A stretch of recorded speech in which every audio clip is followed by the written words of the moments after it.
¿Quién domina el mundo? De Noam Chomsky. Capítulo 1. La responsabilidad de los intelectuales. El retorno.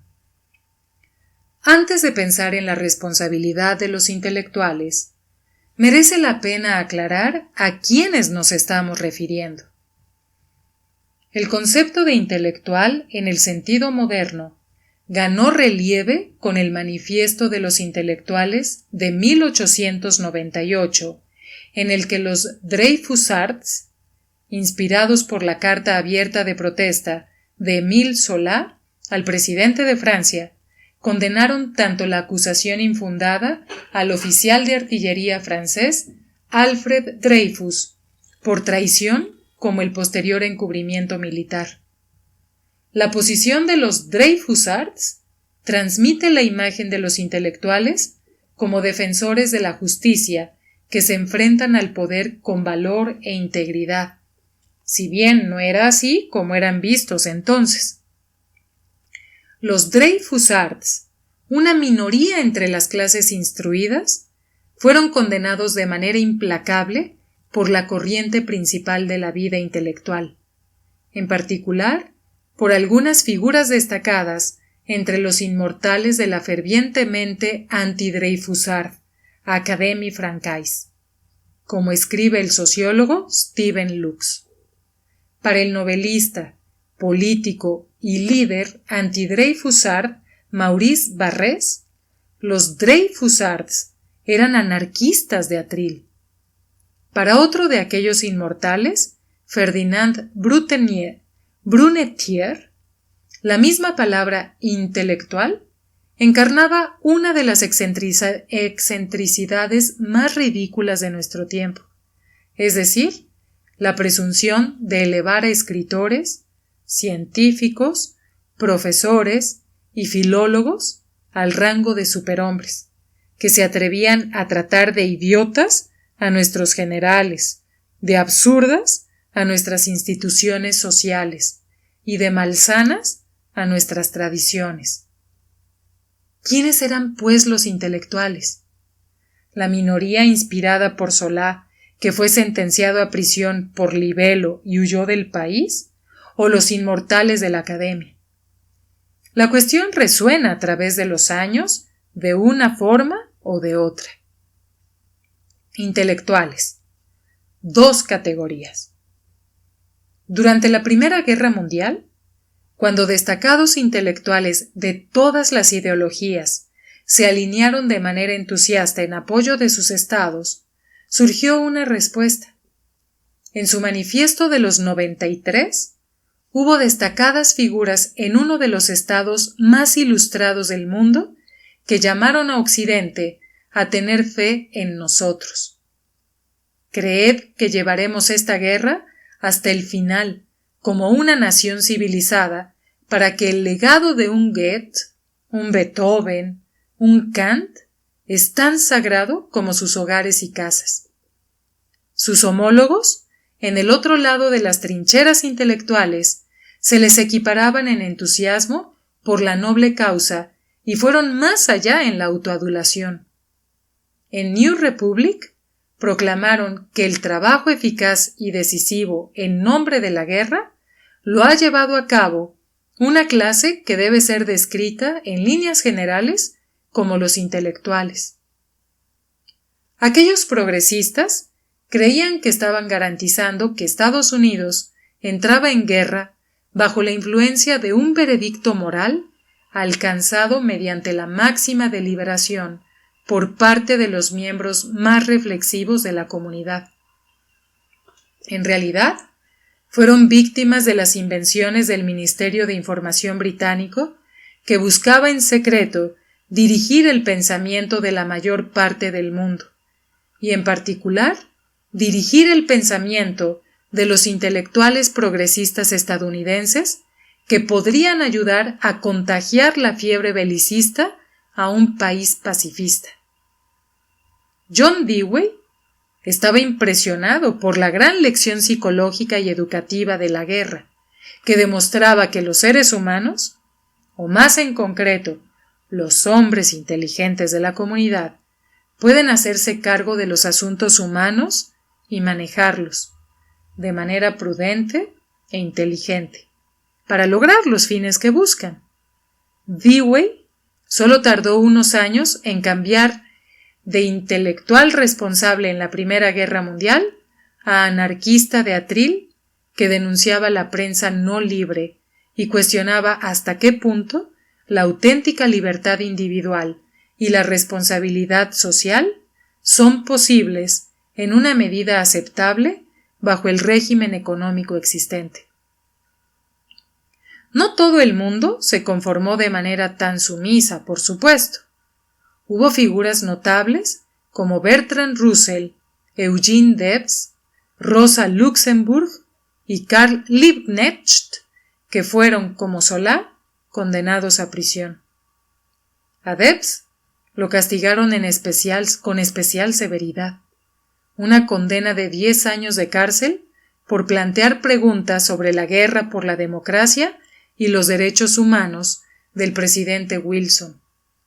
Wilson rechazó amnistiarlo al acabar la guerra, aunque el presidente Harding transigió por fin. El escarmiento fue menos severo para algunos disidentes, como Thorstein Veblen, a quien despidieron de su puesto en la Agencia de los Alimentos tras preparar un informe que mostraba que la escasez de mano de obra agrícola podía superarse terminando con la brutal persecución de los sindicatos por parte de Wilson, sobre todo la que se ejercía contra trabajadores industriales del mundo. Por su parte, Randolph Bourne fue apartado de los periódicos progresistas después de criticar la Liga de las Naciones benevolentemente imperialistas y sus nobles empeños. El patrón de premio y castigo se repite a lo largo de la historia.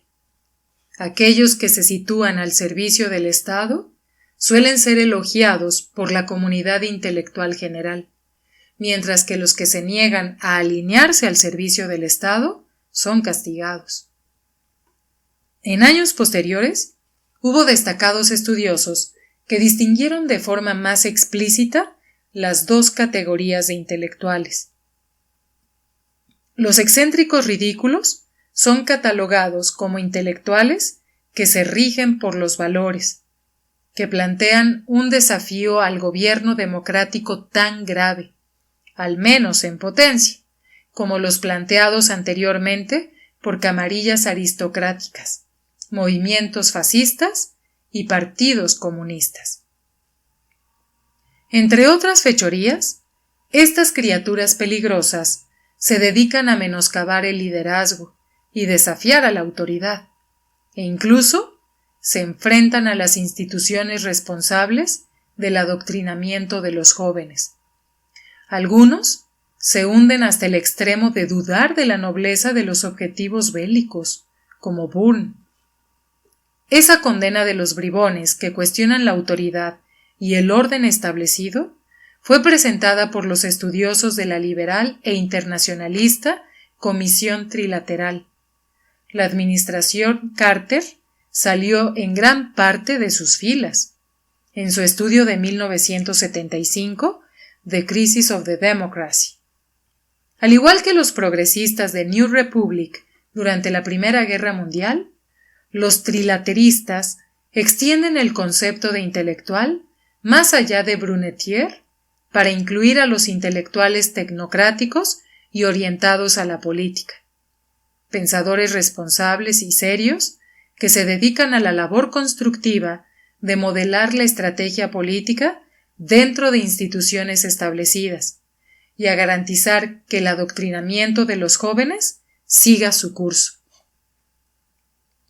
Lo que más alarmó a los sabios de la trilateral fue el exceso de democracia durante una época agitada, la década de 1960, cuando sectores normalmente pasivos y apáticos de la población entraron en el ruedo político para defender sus intereses.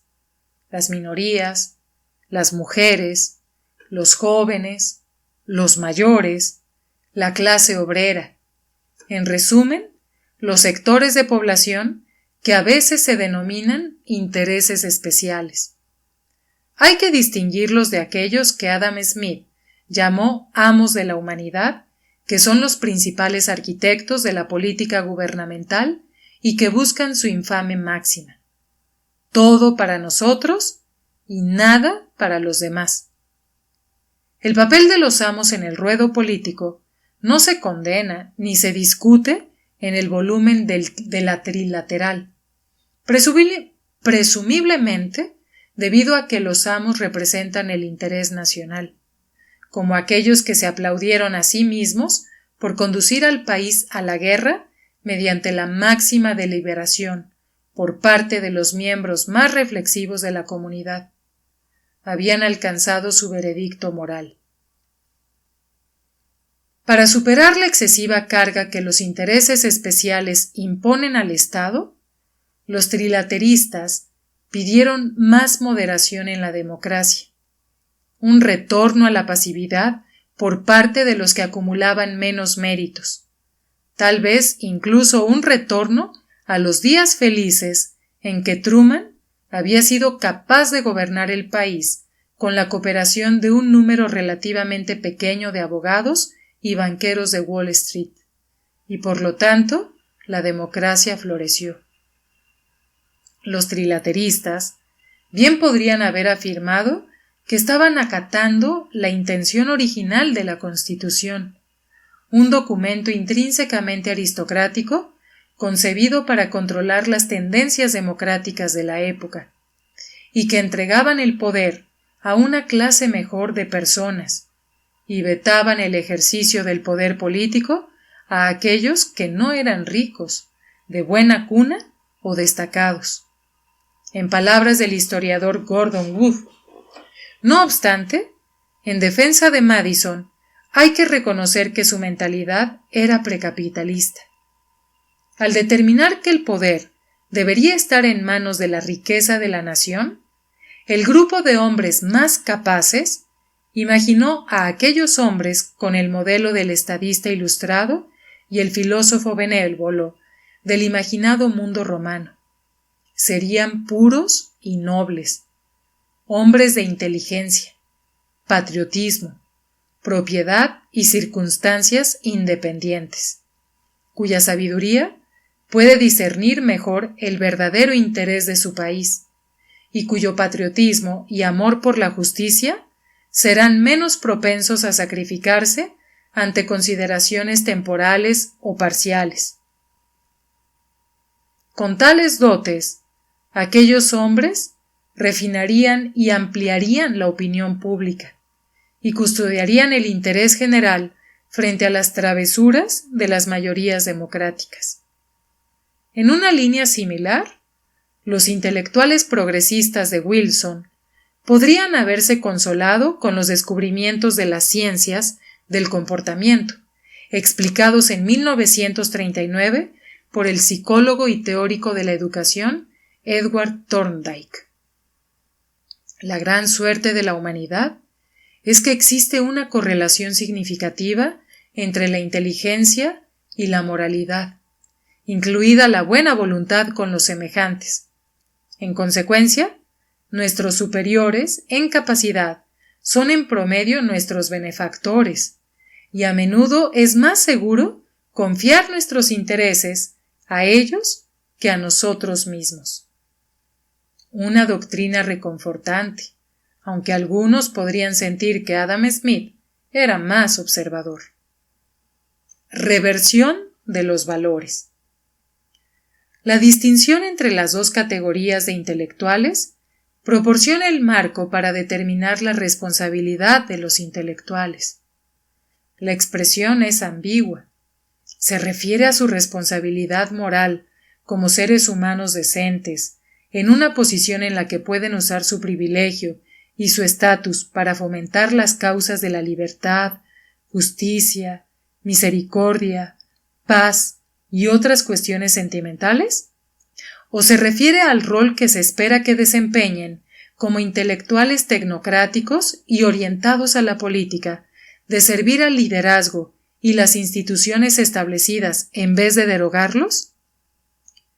Como el poder por lo general tiende a imponerse, los de la segunda categoría son considerados intelectuales responsables, mientras que los primeros son desestimados o denigrados. En este país, claro está. Por lo que respecta a los enemigos, la distinción entre las dos categorías de intelectuales se mantiene, pero con los valores invertidos. Los intelectuales de la antigua Unión Soviética, defensores de los valores, eran percibidos por Estados Unidos como disidentes respetables, mientras que no teníamos más que desprecio para los aparatchiks y los comisarios, intelectuales tecnocráticos y centrados en la política. De manera similar, honramos a los valientes disidentes iraníes y condenamos a aquellos que defienden a las instituciones religiosas. Y lo mismo respecto a cualquier otro lugar. En este sentido, el respetado término disidente se utiliza de un modo selectivo. Por supuesto, no se aplica con sus connotaciones positivas a intelectuales defensores de los valores en Estados Unidos o a aquellos que en el extranjero combaten tiranías apoyadas por Washington. Tomemos el interesante caso de Nelson Mandela, que no se eliminó de la lista de terroristas del Departamento de Estado hasta 2008, por lo que hasta esa fecha no pudo viajar a Estados Unidos sin autorización especial. 20 años antes, era el líder criminal de uno de los grupos terroristas más notorios del mundo, según un informe del Pentágono. Por esta razón, el presidente Reagan tuvo que apoyar el régimen del apartheid. Aumentó el comercio con Sudáfrica, violando así las sanciones del Congreso, y apoyó los estragos de Sudáfrica en países vecinos, que condujeron, según un estudio de Naciones Unidas, a 1,5 millones de muertes. Ese fue solo un episodio en la guerra contra el terrorismo declarada por Reagan para combatir la plaga de la Edad Moderna, o como lo expresó el secretario de Estado George Shultz, un retorno a la barbarie en la Edad Moderna. Podríamos añadir centenares de miles de cadáveres en Centroamérica y decenas de miles más en Oriente Próximo, entre otros éxitos. No es de extrañar que el gran comunicador sea adorado por los investigadores de la institución Hoover como un coloso cuyo espíritu parece marchar por el país, observándonos como un fantasma afable y amistoso. El caso de Latinoamérica es revelador. Aquellos que exigían libertad y justicia en Latinoamérica no son admitidos en el panteón de disidentes respetables. Por ejemplo, una semana después de la caída del muro de Berlín, a 6 destacados intelectuales latinoamericanos, todos sacerdotes jesuitas, les volaron la cabeza por órdenes directas del alto mando salvadoreño. Los autores fueron los miembros de un batallón de élite armado y entrenado por Washington, que ya había dejado un espantoso rastro de sangre y terror. Los sacerdotes asesinados no se homenajean como disidentes respetables, ni tampoco otros como ellos en todo el hemisferio sur. Disidentes respetables son los que pedían libertad en los dominios del enemigo, en Europa del Este y la Unión Soviética. Sin duda, esos pensadores sufrieron, pero ni remotamente como sus homólogos en Latinoamérica. Esta afirmación no es discutible. Como escribe John Coatsworth en Cambridge History of the Cold War desde 1960 hasta el derrumbe soviético en 1990. Las cifras de presos políticos, víctimas de tortura y ejecuciones de disidentes políticos no violentos en Latinoamérica exceden ampliamente las de la Unión Soviética y sus satélites de Europa Oriental. Entre los ejecutados hubo muchos mártires religiosos, y también se produjeron crímenes en masa, apoyados de manera sistemática o iniciados por Washington. ¿Por qué entonces la distinción? Cabría argumentar que lo ocurrido en Europa del Este importa más que el destino del sur global a nuestras manos. Sería interesante ver ese argumento verbalizado y también la explicación de por qué debemos desestimar principios morales elementales al pensar en la implicación de Estados Unidos en asuntos exteriores, entre ellos que deberíamos concentrar los esfuerzos allí donde podemos hacer más bien. Normalmente, donde compartimos responsabilidad por lo que se está haciendo. No tenemos ninguna dificultad en exigir que nuestros enemigos sigan estos principios. ¿A pocos de nosotros nos importa, o a pocos tendría que importarnos, lo que Andrei Sájarov o Shirin Ebadi dicen sobre los crímenes de Estados Unidos e Israel? Los admiramos por lo que dicen sobre sus estados y por lo que hacen, y esa conclusión se aplica con mucha más fuerza para aquellos que viven en sociedades más liberales y democráticas, y por consiguiente tienen oportunidades mucho mayores para actuar de manera eficaz. Es de cierto interés que en los círculos más respetados, la práctica es casi la opuesta a lo que dictan los valores morales elementales.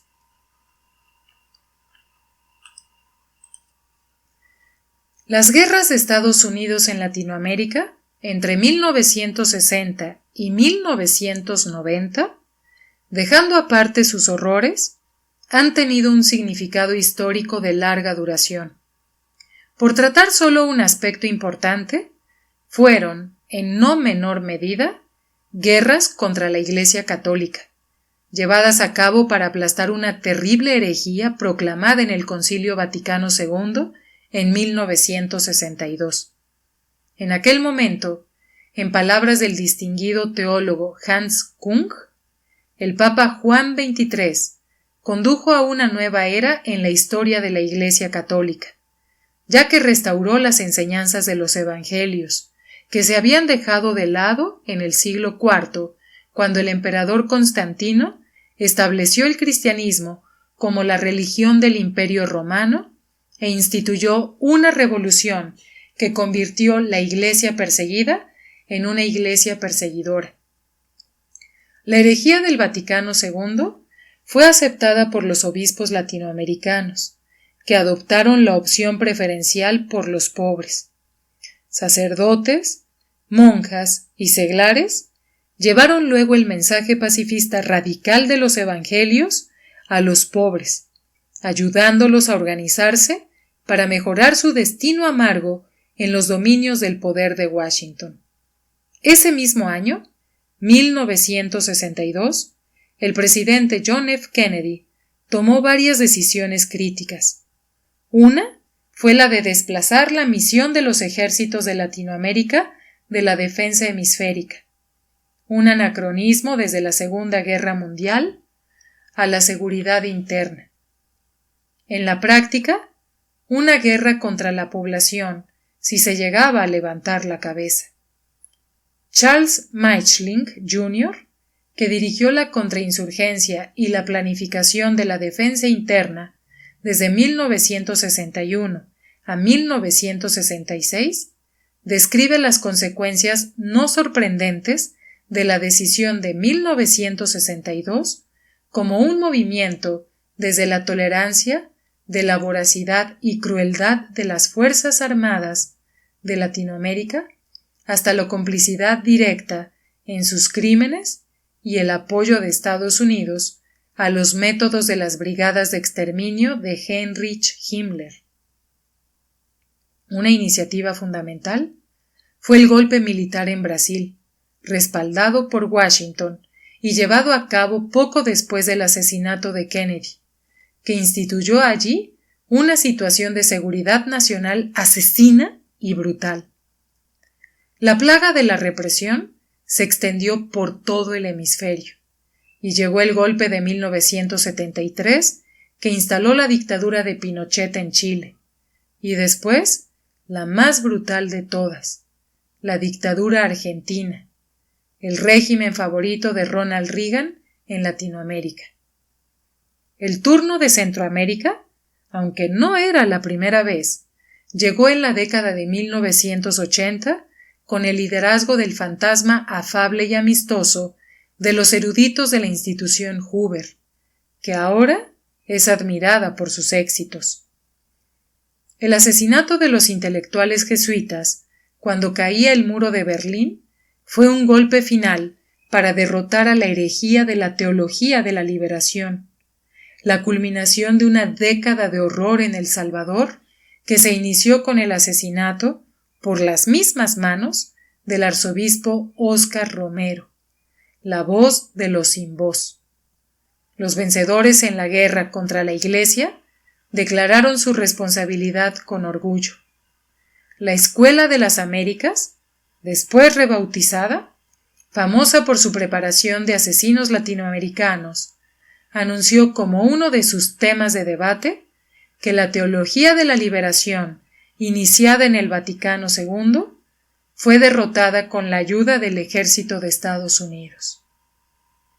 En realidad, los asesinatos de noviembre de 1989 fueron casi un golpe final. Todavía se necesitaba más esfuerzo.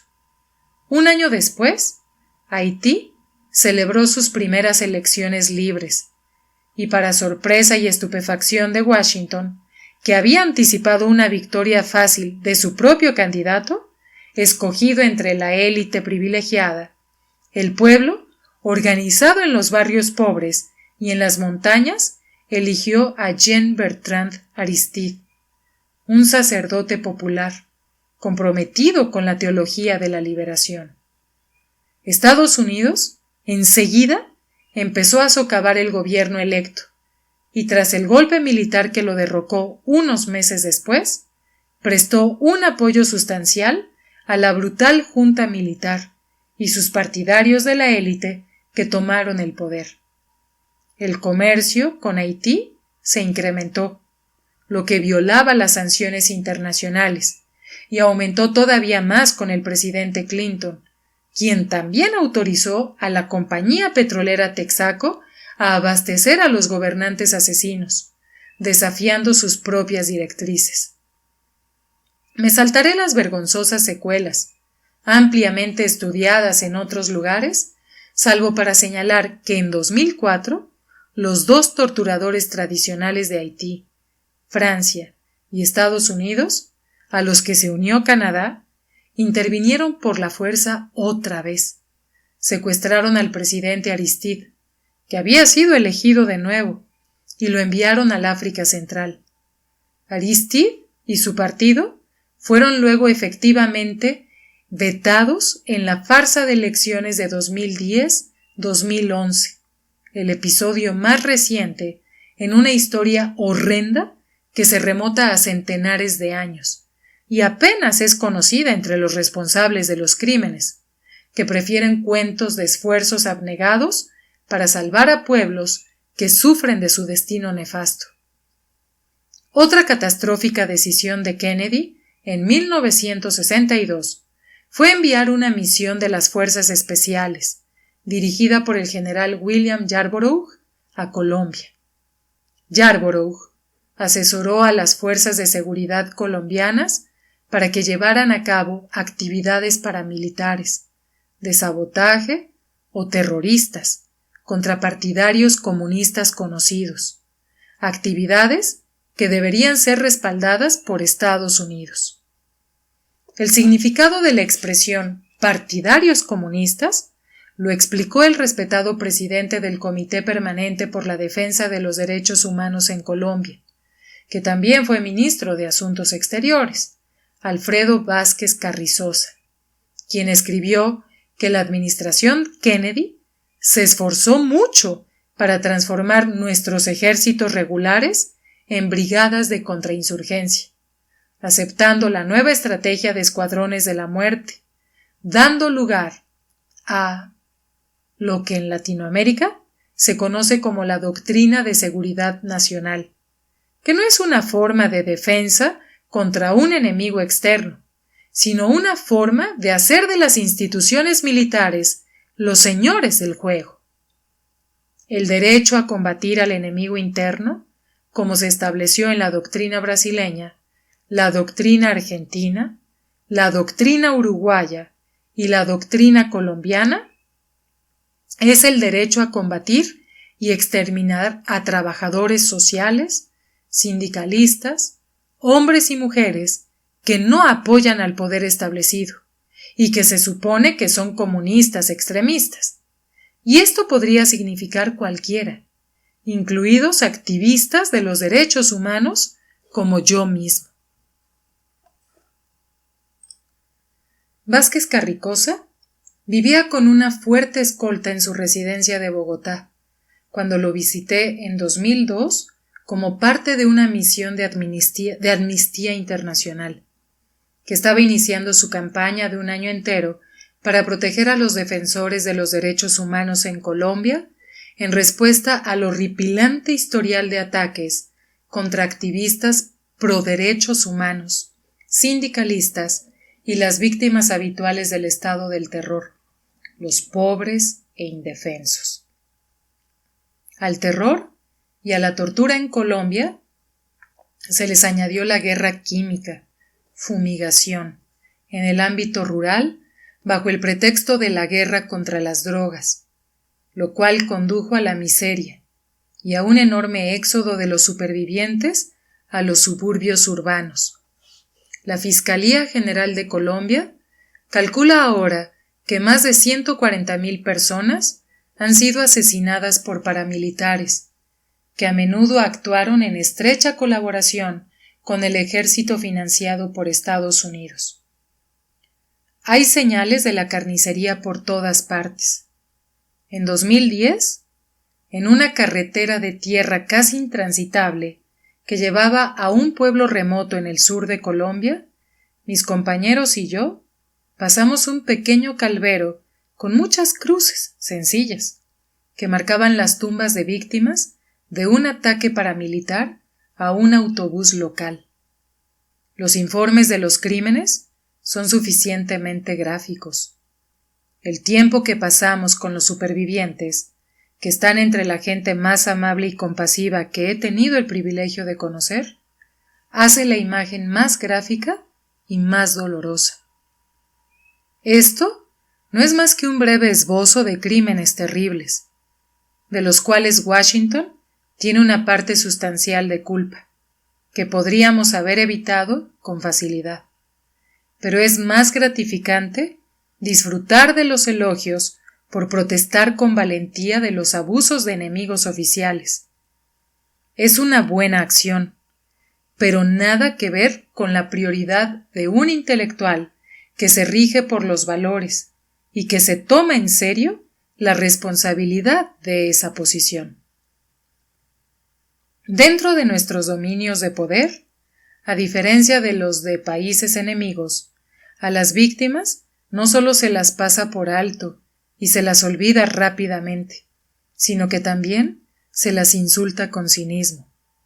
Un ejemplo llamativo de este hecho se produjo a las pocas semanas del asesinato de los intelectuales latinoamericanos en El Salvador, cuando Blacab Havel visitó Washington y se dirigió a una sesión conjunta del Congreso. Ante su embelesado público, Havel alabó a los defensores de la libertad en Washington, que comprendían la responsabilidad que emana de ser la nación más poderosa de la Tierra. Significativamente, su responsabilidad por el asesinato brutal de sus homólogos salvadoreños poco antes. La clase intelectual liberal quedó cautivada por su discurso.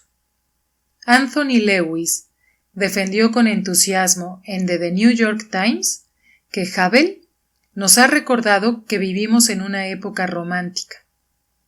Otros destacados comentaristas liberales se deleitaron con el idealismo, la ironía y la humanidad de Havel al predicar una doctrina de culto a la responsabilidad individual, mientras que el Congreso obviamente se estremeció de respeto por su genio e integridad y se preguntó por qué Estados Unidos carece de intelectuales que, como él, antepongan la moral al interés personal.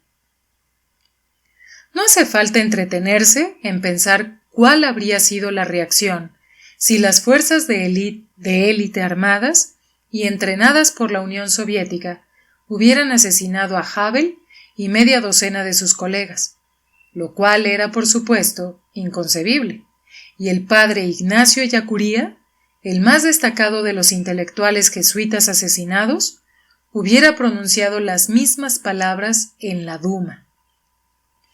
Como apenas podemos ver lo que está ocurriendo ante nuestros ojos, no es sorprendente que los hechos que suceden a una ligera distancia resulten del todo invisibles.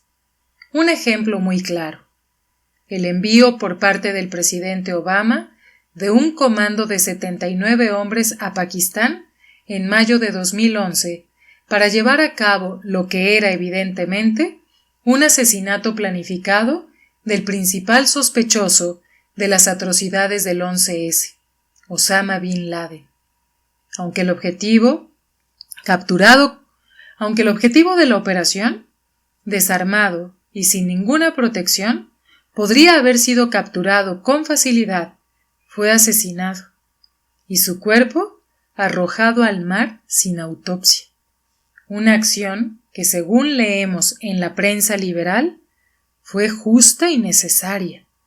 No hubo juicio, como en el caso de los criminales de guerra nazis, un hecho que no pasaron por alto los expertos legales en el extranjero, que aprobaron la operación pero objetaron el procedimiento. Como nos recuerda la profesora de Harvard, Elaine Scarry, la prohibición del asesinato en el derecho internacional se remonta a una denuncia enérgica de la práctica por parte de Abraham Lincoln, quien en 1863 condenó los llamamientos al asesinato como bandolerismo internacional, una atrocidad que las naciones civilizadas ven con horror y que merece la venganza más severa. Ha llovido mucho desde entonces. Hay mucho más que decir respecto a la operación Bin Laden. Entre otras cosas, la aceptación por parte de Washington del riesgo de provocar una guerra mayor, e incluso la filtración de materiales nucleares a los yihadistas, como he explicado en otro lugar. Pero ciñámonos a la elección del nombre. Operación Jerónimo. Causó indignación en México y hubo grupos indígenas estadounidenses que protestaron. Si bien no hay indicios de que Obama estuviera identificando a Bin Laden con el jefe indio apache que encabezó la valerosa resistencia de su pueblo frente a los invasores. La elección del nombre recuerda la facilidad con la que bautizamos nuestras armas homicidas con el nombre de las víctimas de nuestros crímenes: Apache, Black Hawk, Cheyenne. ¿Cómo habríamos reaccionado si la Luftwaffe hubiera llamado a sus casas judío o gitano? La negación de estos pecados atroces es en ocasiones explícita. Por mencionar solo unos pocos casos recientes, hace 2 años, en uno de los periódicos más destacados de la izquierda liberal, The New York Review of Books, Russell Baker subrayó lo que había aprendido de la obra del heroico historiador Edmund Morgan, que cuando Colón y los primeros exploradores llegaron, encontraron un inmenso continente escasamente poblado por pueblos agricultores y cazadores. En el mundo ilimitado y virgen, que se extiende desde la selva tropical hasta el norte helado, podría haber poco más de 1 millón de habitantes. Hay un error de muchas decenas de millones en el cálculo, y a lo largo y ancho de todo el inmenso continente había civilizaciones avanzadas. No hubo reacciones, aunque 4 meses después los editores publicaron una enmienda en la que señalaban que en Norteamérica podrían haber vivido hasta 18 millones de personas. Sin embargo, seguían sin mencionarse decenas de millones más desde la selva tropical hasta el norte helado. Hacía décadas que se conocía todo, también las civilizaciones avanzadas y los crímenes por llegar, pero no se consideró lo bastante importante ni para una frase casual. Un año después, el famoso historiador Mark Masower mencionó en la London Review of Books el maltrato de los nativos americanos por parte de Estados Unidos, otra vez sin suscitar ningún debate. ¿Aceptaríamos la palabra maltrato para crímenes comparables cometidos por nuestros enemigos? El significado del 11S. Si la responsabilidad de los intelectuales se refiere a su responsabilidad moral como seres humanos que pueden usar su privilegio y su estatus para defender las causas de la libertad, la justicia, la misericordia y la paz, y para denunciar no solo los abusos de nuestros enemigos, sino de manera mucho más significativa los crímenes en los cuales estamos implicados y que podemos mitigar o terminar si así lo decidimos, ¿cómo deberíamos pensar el 11S? La idea de que el 11S cambió el mundo está ampliamente aceptada, lo cual es comprensible. Sin duda, los hechos de aquel día tuvieron consecuencias enormes a escala nacional e internacional. Una fue que llevó al presidente Bush a redeclarar la guerra de Reagan contra el terrorismo. La primera ha desaparecido, por usar la expresión de nuestros asesinos y torturadores favoritos de Latinoamérica, presumiblemente porque sus resultados no encajan bien con nuestra imagen preferida. Otra consecuencia fue la invasión de Afganistán, luego de Irak y más recientemente las intervenciones militares en otros países de la región, así como las amenazas regulares de un ataque sobre Irán. Todas las opciones están abiertas. Es la fase estándar. Los costes, en todas las dimensiones, han sido enormes. Eso sugiere una pregunta bastante obvia que no se plantea aquí por primera vez. ¿Había una alternativa? Diversos analistas han observado que Bin Laden obtuvo éxitos fundamentales en su guerra contra Estados Unidos. Afirmó repetidamente que la única forma de echar a Estados Unidos del mundo islámico y de derrotar a sus sátrapas era llevar a los estadounidenses a una serie de pequeñas pero caras guerras, lo que al final los llevaría a la bancarrota. Escribe el periodista Eric Margolis. Estados Unidos, primero durante el mandato de George W. Bush y luego durante el de Barack Obama, corrió a la trampa de Bin Laden. Gastos militares grotescamente exagerados y adicción a la deuda. Puede que sean el legado más pernicioso del hombre que pensó que podría derrotar a Estados Unidos. Un informe del proyecto Costes de la Guerra del Instituto de Asuntos Internacionales y Públicos Watson, en la Universidad de Brown, calcula que la factura final será de entre 3.2 y 4 billones de dólares. Un éxito impresionante de Bin Laden. Que Washington se precipitaría hacia la trampa de Bin Laden fue evidente enseguida.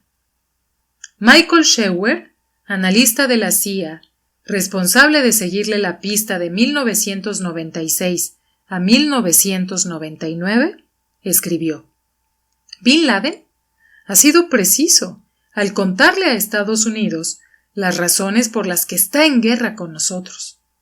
El dirigente de Al-Qaeda, continuaba Scheuer, pretendía alterar drásticamente las políticas de Estados Unidos y Occidente hacia el mundo islámico.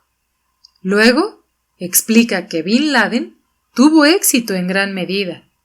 Las fuerzas y políticas de Estados Unidos están dando lugar a la radicalización del mundo islámico, algo que Osama Bin Laden ha estado tratando de hacer con sustancial pero incompleto éxito desde principios de la década de 1990. Como resultado, creo que es justo concluir que Estados Unidos sigue siendo el único aliado indispensable de Bin Laden. Cabe argumentar que sigue siéndolo después de su muerte. Hay una buena razón para creer que podría haberse dividido y socavado el movimiento yihadista después de los atentados del 11S, que fue duramente criticado dentro del movimiento. Además, ese crimen contra la humanidad, como fue justamente llamado, podría haberse abordado como un crimen con una operación internacional para detener a los sospechosos probables.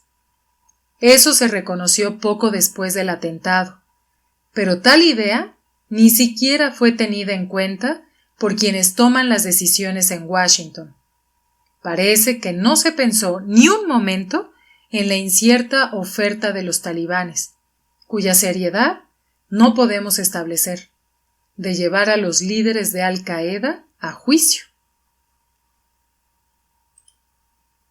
En su momento, cité la conclusión de Robert Fisk de que el crimen horrendo del 11S se cometió con maldad y formidable crueldad. Un juicio preciso. Los crímenes podrían haber sido todavía peores. Supongamos que el vuelo 93 de United Airlines, derribado por valientes pasajeros en Pensilvania, hubiera impactado en la Casa Blanca y que el presidente hubiera muerto. Supongamos que los autores del crimen planearan imponer una dictadura militar que matara a miles de personas y torturara a cientos de miles más. Supongamos que la nueva dictadura estableciera, con el apoyo de los criminales, un centro internacional de terror que ayudara a instaurar estados de tortura y terror similares en otros lugares, y como guinda del pastel, llevara un equipo de economistas, llamémoslos Kandahar Boys, que de inmediato conducirían la economía a una de las peores depresiones de su historia. Eso claramente habría sido mucho peor que el 11S. Como todos deberíamos saber, eso no es un experimento teórico. Ocurrió. Por supuesto, me estoy refiriendo a lo que en Latinoamérica a menudo se conoce como el primer 11S, el 11 de septiembre de 1973, cuando Estados Unidos tuvo éxito en sus reiterados esfuerzos para derrocar el gobierno democrático de Salvador Allende en Chile, mediante un golpe militar que colocó en el poder al siniestro general Augusto Pinochet. La dictadura colocó allí entonces a los Chicago Boys, economistas preparados en la Universidad de Chicago, para remodelar la economía de Chile. Consideremos la destrucción económica, las torturas y los secuestros. Multipliquemos los números de víctimas por 25 para tener un equivalente per cápita y veremos que aquel primer 11S fue mucho más devastador. El objetivo del golpe, en palabras de la administración Nixon, era matar el virus que podría alentar a aquellos extranjeros que quieren jodernos. Jodernos tratando de hacerse con sus propios recursos y, en general, llevando a cabo una política de desarrollo independiente, en una línea contraria a los deseos de Washington. De fondo estaba la conclusión del Consejo de Seguridad Nacional de Nixon, que argumentaba que si Estados Unidos no podía controlar Latinoamérica, no podía esperarse que lograra imponer un orden en otras partes del mundo. La credibilidad de Washington habría quedado minada en palabras de Kissinger. El primer 11S, a diferencia del segundo, no cambió el mundo. No fue nada de gran consecuencia, aseguró Kissinger a su jefe al cabo de unos días. Y a juzgar por cómo figura en la historia convencional, sus palabras no están erradas, aunque los supervivientes podrían ver la cuestión de manera diferente. Estos hechos de escasa consecuencia no se limitaron al golpe militar que destruyó la democracia chilena y puso en marcha la historia de terror que siguió. Como ya se ha dicho, el primero 11S fue solo un acto en el drama que empezó en 1962, cuando Kennedy desvió la misión de los ejércitos latinoamericanos hacia la seguridad interna. Las aplastantes secuelas tampoco tienen grandes consecuencias. Es el patrón familiar cuando la historia está custodiada por intelectuales responsables. Intelectuales y sus elecciones. Volviendo a las dos categorías de intelectuales, parece casi un universal histórico que los intelectuales conformistas, los que apoyan los objetivos oficiales y se olvidan de razonar sobre los crímenes oficiales, son respetados y privilegiados en su sociedad, mientras que los que se rigen por los valores son castigados de una u otra manera. El patrón se remonta a los primeros tiempos. Fue el hombre acusado de corromper a los jóvenes de Atenas el que bebió la cicuta. Igual que a los Dreyfusards, los acusaron de corromper almas, y en su debido momento a la sociedad en su conjunto. Y los intelectuales que en la década de 1960 se preocuparon por los valores, fueron acusados de interferencia con el adoctrinamiento de los jóvenes. En la Biblia judía, hay figuras que, según los criterios contemporáneos, son intelectuales disidentes. En nuestra traducción, se llaman profetas. Indignaban amargamente al poder establecido con sus análisis geopolíticos críticos, su condena de los crímenes de los poderosos, sus llamamientos a la justicia y su preocupación por los pobres y los que sufren. El rey Ahab, el más malvado de los reyes, denunció que el profeta Elías odiaba a Israel, el primer judío que se odia a sí mismo, o antiamericano, como se llama a sus homólogos actuales. Los profetas fueron tratados con severidad, a diferencia de los aduladores de la corte, que después serían condenados como falsos profetas. Es comprensible. Sería sorprendente que fuera de otro modo. En cuanto a la responsabilidad de los intelectuales, no me parece que haya mucho que decir, más allá de algunas verdades simples. Los intelectuales son privilegiados. El privilegio genera oportunidad, y la oportunidad confiere responsabilidades. Un individuo puede elegir.